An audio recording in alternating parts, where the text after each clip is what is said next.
vstávej. Co se děje? Proč seš tak plošně budíš? Dneska jdeme na návštěvu k tvým rodičům. A jo, vlastně.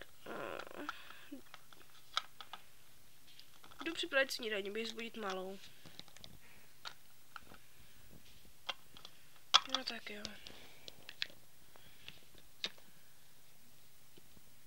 Lily, stávej.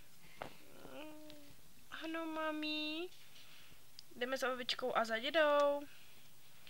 Jupi. A snídat se bude?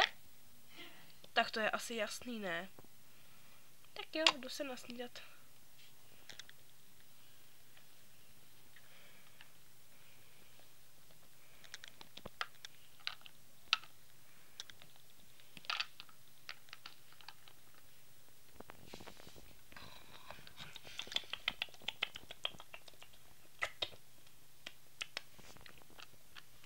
Bylo to výborný, ale už půjdem za babičkou a za dědou? Ano, půjdem. Drahý, pojď. Už letím.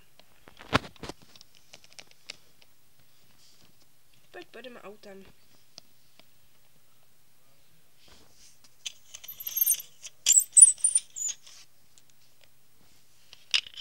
Nasadejte do vozu číslo 23. Odjezd do babičina sídla.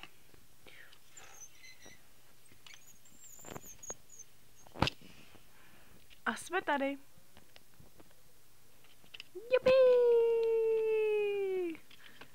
Jupi!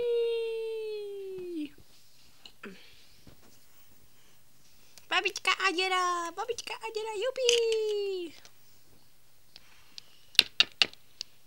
Už jdu. Ano. Babička! Já jsem děda. Ahoj, dědeček! Ahoj, tati. Ahoj. Můžem dál? Jo?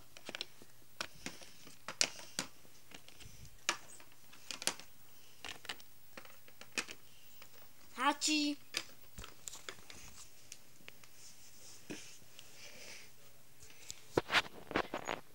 Kde je babička?